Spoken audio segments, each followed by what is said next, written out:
আপনি এগুলো তো ফার্মের মুরগি। জি স্যার। এগুলো বিস্কুট আপনি এগুলো তো ফার্মের মুরগি। জি স্যার। এগুলো বিস্কুট। আমরা শিক্ষামন্ত্রী কইরা যে 2026-এর এইচএসসি বেসের যত স্টুডেন্ট আছে সব নাকি ফার্মের মুরগি ধরলাম, ঠিক আছে, স্যারের কথা রাইট, স্যারের কথা রাইট, আমরা স্টুডেন্ট সবটি ফার্মর মুরগি।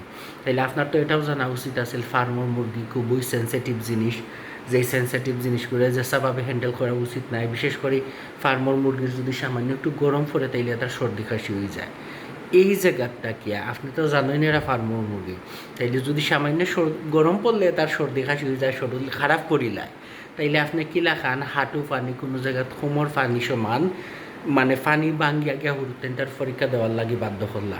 দেশের এই ধরনের দুর্যোগপূর্ণ অবস্থাত পরীক্ষাটা যদি স্থগিত করে দিলেই তা কিতা এমন মহাভারত অশুদ্ধ হয়ে গেল না, এটা আপনার কাছে প্রশ্ন রয়ে গেল যে পরীক্ষা বাতিল করলেন না কেন। এরপরে আবার আপনি যখন ফার্মর মুরগি বলি তারা আখ্যায়িত করছেন, ভালো কথা মানি নিলাম, আপনি আবারও ঠিক এগুলো ফার্মর মুরগি, আমরা এইচএসসি স্টুডেন্ট সব ফার্মর মুরগি, কোনো প্রবলেম নাই, আপনার কথাই রাইট।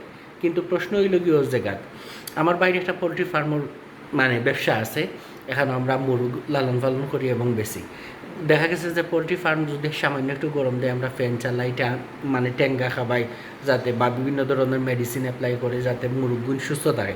কারণ একটা মুরগ যদি কোনো ধরনের ভাইরাস এটা কই যাতে হাজার হাজার মুরগ নিমিষেই মারা যাইব। তো ভালো কথা, ফার্মর মুরগির যদি অত সেন্সিটিভভাবে ডিল করা লাগে তাইলে কোমর পানি সমান এই সিচুয়েশনে তার পরীক্ষা দেওয়াত ফাটাই লাগি তার লাগি যে শিক্ষার্থীর কোমর পানি পর্যন্ত ভিজিয়া গেছে, তার এডমিট কার্ড ভিজি গেছে, হলর ভিতরে হামাইল 3 ঘন্টা হিয়ে ও ভিজা খাফরে থাকলো, এদের তো ডেফিনেটলি তার হেলথ ইস্যু আইবই। হেলথ ইস্যুরে তো এনে ডিনাই করার কোনো প্রশ্ন উঠে না। ডেফিনেটলি ভিজা খাফরে থাকলে যে কোনো উত্তাইন্তর কিতা আইতে পারে, ঠান্ডা লাগতে পারে, জ্বর আইতে পারে।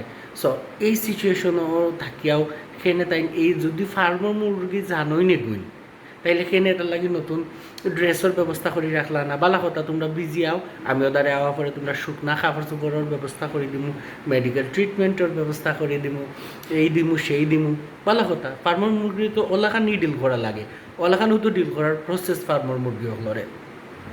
তবে শিক্ষামন্ত্রীর জানি না তাই না আর কতদিন আসেন ক্ষমতা, যতদিন থাকেন আল্লাহ ভরসা, অলরেডি আন্দোলন দেশে শুরু হয়ে গেছে, তার আরও সেন্সিটিভ হওয়া উচিত।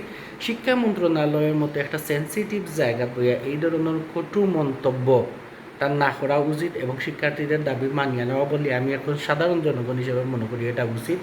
আর বিশেষ করে আপনার একটা কথা কইতাম চাই, ভারত কিন্তু ককরোচ অর্থাৎ তেলাফুকার লগে শিক্ষার্থীসকলের তুলনা করা হয়েছিল। তারপরে দেখছিল যে মানে ককরোচ জনতা পার্টি করে ফেসবুকে একটা পেজ কী পরিমাণ তুমুল ভাইরাল হয়েছিল, তুমুল জনপ্রিয় হয়েছিল, এমনকি বিজেপির মতো বৃত্তি নাড়িয়ে দিয়েছিল, বিজেপির মতো শক্তিশালী দলটে।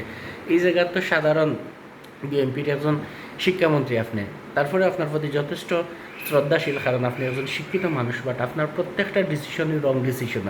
বিশেষ করে প্রশ্নপত্রের যে 2টা ভুল, 1 নম্বর আর 6 নম্বর সম্ভবত প্রশ্নটা, একটাবার চিন্তা করে দেখুন, আপনারা শিক্ষামন্ত্রী এসিলেন, ডিসি, সচিবালয়, কত বড় বড় অফিসার জ্ঞানী হল নিয়ে আপনি প্রশ্ন বানাইছেন, কিন্তু একটাবার চিন্তা করে দেখা সামান্য একটা স্টুডেন্টে আপনার প্রশ্নপত্রর ভুল ধরে, এর তাকি লজ্জার আমার মনে হয় শিক্ষক সমাজের গেছে আর কিচ্ছু হইতে পারে না।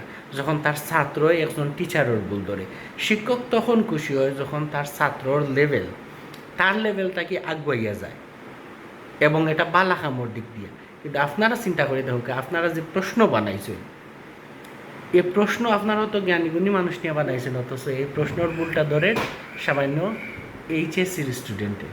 এই জায়গাটাকে পাওয়া যায় যে ছাত্রসকল সবসময় রাইট আসলা, এমনকি 2024-এর ছাত্র আন্দোলন সামান্য একটা কোটা সংস্কার আন্দোলন তাকে শুরু করি, ডাইরেক্ট গভর্নমেন্টও চেঞ্জ হয়ে গেছে। এ জায়গাতে যদি আপনারা এখন স্টিল পজিশনে থাকেন, আপনারা যাইরা যদি যে ফিট বাসাইয়া চলে যায়, আল্লাহ ভরসা, আর বাদ বাকি তো ফার্মর মুরগি, যেহেতু ফার্মর মুরগি সকল একবার চলে গেছে, ও ফার্মর মুরগিও বাংলাদেশের আমিষের চাহিদা, ম্যাক্সিমাম আমিষের চাহিদা পূরণ করে। যদি ফার্মর মুরগ না থাকতো বাংলাদেশে আমিষের ঘাটতি দেখা দিল না। আমরা যত হই না মেডিসিন এই সেই বক্কর চক্কর হাবি যাবে, বাট একটা দিন শেষে চাইয়া দেখো কেউ ফার্মর মুরগি বা পোলট্রি মুরগি জানি গো আমরা খাওয়া আমরার লাগি বানানো বাট ওই পোলট্রি মুরগি দেশের বেশিরভাগ আমিষের চাহিদা পূরণ করেন তবে জানি না কতটুকু আমিষ পূরণ করতে পারে কারণ পোলট্রি মুরগি তো অমনিই বেজাল না হওয়াটাই বালা বাট পোলট্রি মুরগির লগে যখন তুলনা না করছেন উঠতেন ধরে বাদ বাকি তো আল্লাহ ভরসা।